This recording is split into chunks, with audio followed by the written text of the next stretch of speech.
اعوذ باللہ من الشیطان الرجیم بسم اللہ الرحمن الرحیم ان الذین آمنوا والذین ہادوا والنصارى والصابئین من آمن باللہ والیوم الآخر وعمل صالحا فلهم أجرهم عند ربهم ولا خوف عليهم ولا هم يحزنون آمنت بالله صدق الله العظيم۔ انتہائی قابل احترام سامعین ذی وقار، آپ حضرات کی خدمت میں سورۃ البقرہ کی آیت نمبر 62 تلاوت کی ہے، اور جیسا کہ آپ تمام حضرات بخوبی ہمارے درس کی طرز سے واقف ہیں، اور جس میں ہم قرآن پاک میں روزانہ کی بنیاد پر ترتیب کے ساتھ ایک آیت کا تفسیر اور ترجمہ بیان کرتے ہیں، اور خصوصی طور پر یہ آیت موجودہ حالات میں میرے اور آپ کے لیے کس طرح یہ مصلح ہے، ہم اس کو بیان کرتے ہیں۔ آج کے سبق میں جو ہماری آیت ہے، اس میں بنیادی طور پر جو ہمیں سبق دیا گیا، اگر اس کو میں ایک جملے میں بیان کروں یا یوں سمجھیں کہ اس کا عنوان کیا ہے، تو یہ آیت ہمیں بتاتی ہے کہ دعوے کی بجائے جو انسان کا کردار ہے وہ بخشش کا ذریعہ بنے گا۔ محض دعویٰ اور یہ انسان کے کام نہیں آئے گا، بلکہ انسان کا جو دعوے کے مطابق کردار ہے، عمل ہے، وہ انسان کے کام آئے گا۔ اس آیت میں اللہ تعالیٰ نے ایمان والوں اور عیسائیوں، یہودیوں کے متعلق کو ذکر کیا کہ یہ لوگ اپنے تئیں صرف ایمان کا دعویٰ کر لیتے، تو صرف ایمان کا دعویٰ کافی نہیں ہوگا، بلکہ ساتھ اس کے کچھ تقاضے ہیں، ان کا بھی انسان کی عملی زندگی میں حصہ ہونا لازم ہے۔ چنانچہ میں آپ کے سامنے جب اس آیت کا لفظی ترجمہ پیش کرتا ہوں تو آپ سمجھ جائیں گے کہ اس میں اللہ تعالیٰ کیا فرمانا چاہتے ہیں۔ ان الذین، بے شک جو لوگ آمنو ایمان لائے، والذین اور جو لوگ ہادو یہودی ہوئے، والنصارى اور نصرانی ہوئے، والصابئین اور صابی ہوئے، من آمن باللہ جو ایمان لایا ساتھ اللہ کے، والیوم الآخر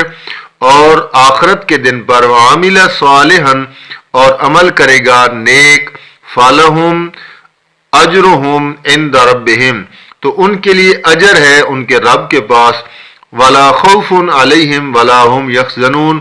نہ ان کے لیے کسی قسم کا خوف ہوگا اور نہ وہ غمگین ہوں گے۔ یہ آیت کا میں نے ترجمہ آپ کے گوش گزار کیا ہے، اور اس میں اللہ تعالیٰ نے ایمان والے لوگوں، یہودیوں کو، عیسائیوں کو اور صابئین کو، صابئین یہ بھی اہل کتاب کی ایک جماعت ہے، اہل کتاب کا ایک ٹولہ ہے جسے صابی کہتے ہیں، ان کے متعلق اللہ تعالیٰ نے یہی بات بیان فرمائی کہ بے شک وہ لوگ جو ایمان کا نعرہ لگاتے ہیں یا یہودی ہیں، ہادو یعنی یہودی ہیں جو حضرت موسیٰ علیہ السلام کے دین کے پیروکار تھے، ان کی امت کا دعویٰ کرتے تھے، اور والنصارى جو دین عیسوی یعنی عیسیٰ علیہ السلام کے جو پیروکار تھے، اور والصابئین یعنی اہل کتاب کا ایک یہ بھی ٹولہ تھا، جماعت تھی، گروہ تھا۔ ان کے متعلق اللہ تعالیٰ فرماتے ہیں کہ یہ تمام کے تمام اپنے اپنے نام، اپنے اپنے لقب پر خوش تھے اور اسی کو ذریعہ نجات سمجھتے تھے، حالانکہ نجات کا جو دار و مدار ہے وہ ایمان ہے اور عمل صالح ہے۔ میں تھوڑا سا رک کر سبق کو روک کر آپ کے گوش گزار جو موجودہ ہمارے حالات چل رہے ہیں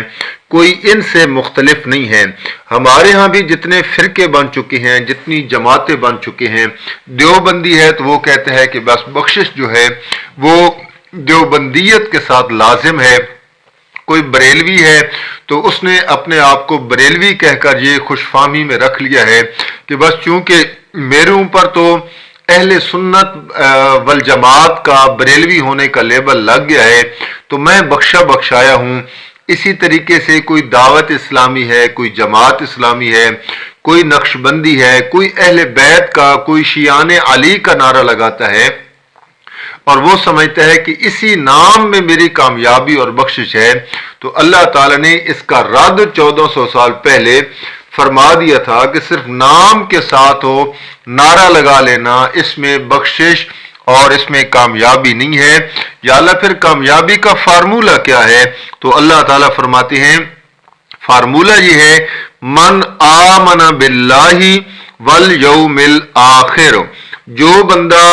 ایمان لائے گا ساتھ اللہ کے اور پچھلے دن کے ساتھ یعنی آخرت کے دن پر ہو،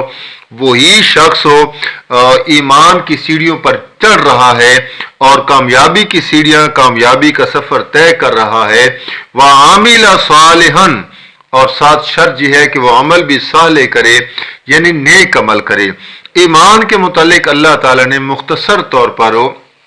آمن باللہ کہا یعنی اللہ پر ایمان لائے، تو اس کا مطلب یہ نہیں ہے جس طرح بعض لوگوں نے اعتراض کیا ہے کہ صرف اللہ پر ایمان لانا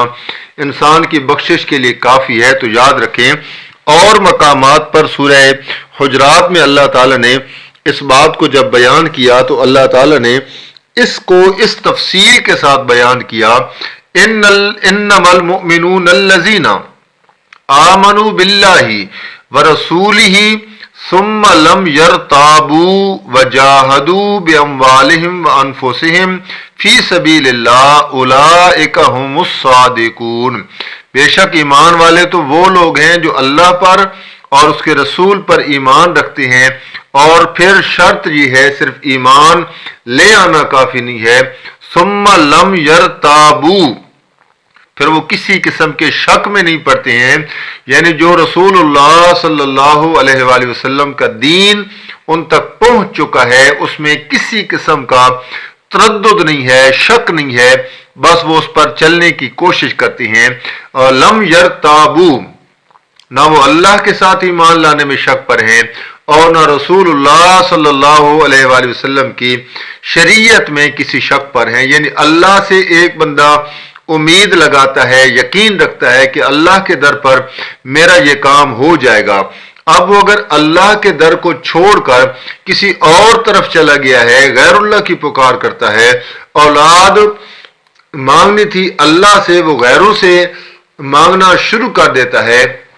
تو گویا کہ اسے اللہ کے الہ ہونے پر، اللہ کے مشکل کشا ہونے پر، اللہ کے وہاب ہونے پر، اللہ کے رازق خالق مالک ہونے پر، اللہ کے داتا ہونے پر شک پڑا ہے، تبھی تو وہ اوروں کو داتا مانتا ہے، اوروں کو مشکل کشا مانتا ہے، اوروں کو حاجت روا مانتا ہے۔ تو لم یرتابو، یہ شرط ہے کہ وہ کسی قسم کا شک نہ کرے، ورسول ہی، اور اس کے رسول پر بھی کامل ایمان رکھے، یعنی رسول اللہ صلی اللہ علیہ وآلہ وسلم کی سنت کو ہی نافذ العمل سمجھے، اس میں کسی قسم کی بدعت کا، نئے کام کا، نئے رواج کا تصور بھی نہ باندھے اپنے ذہن میں، تب جا کر وہ ایمان والا شمار ہوگا۔ اس لیے اور پھر جہاد کر اپنے مال کے ساتھ اور اپنی جان کے ساتھ، اللہ نے پھر آخر میں نتیجہ نکالا کہ یہی لوگ ہیں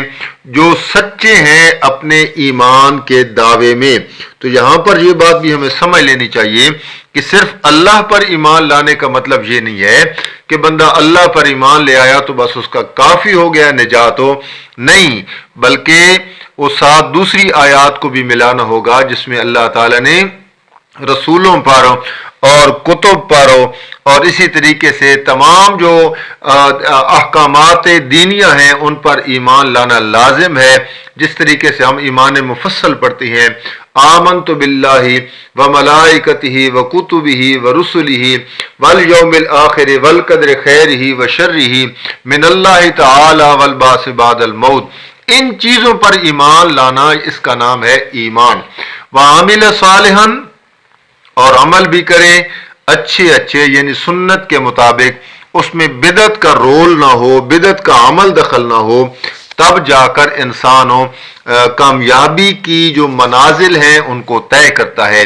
اگر اس کے عمل میں کوئی دوسرا رنگ شامل ہو گیا، نبوت والا رنگ نہ ہوا، نبوت والا دین نہ آیا، تو پھر یہ شخص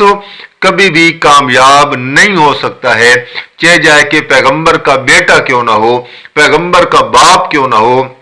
پیغمبر کا چچا کیوں نہ ہو۔ اللہ تعالیٰ نے اس کی بخشش نہیں کرنی ہے، جس طرح حضرت نوح علیہ السلام کا بیٹا ان کی آنکھوں کے سامنے غرق ہو گیا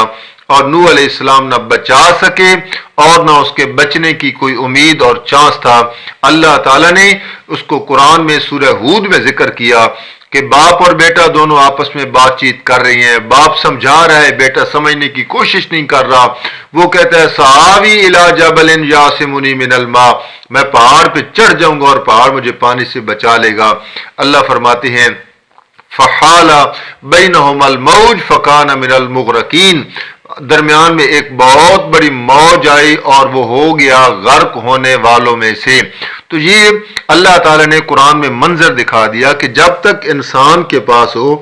عمل صالح نہیں ہوگا، انسان کی بخشش اور انسان کا جو چھٹکارا ہے وہ نہیں ہو سکتا ہے۔ اسی طرح پیغمبر کا باپ حضرت ابراہیم علیہ السلام کا باپ چونکہ پیغمبر کے دین پر نہیں تھا، دین کے تقاضوں کو پورا نہیں کرتا تھا، تو اس کا انجام بھی اچھا نہ ہوا۔ اللہ فرماتے ہیں صرف نام میں کامیابی نہیں ہے، جب تک کہ انسان آمن باللہ والیوم الآخر وعمل صالحا، یہ تین شرطیں، تین نشانیاں اپنے اندر نہیں لائے گا، اللہ فرماتے ہیں فَلَهُمْ اجرہم، پس ان کے لیے، کن کے لیے؟ جو صرف دعوے کرتے ہیں؟ نہیں، جو ایمان اللہ پر رکھیں گے، آخرت کے دن پر رکھیں گے، عمل صالح کریں گے، ان کے لیے اجر ہے ان کے رب کے پاس، سبحان اللہ۔ ولا خوف علیہم ولا هم یحزنون، نہ انہیں کسی قسم کا خوف ہوگا اور نہ وہ غمگین ہوں گے۔ تو کہنا یہ چاہتا ہوں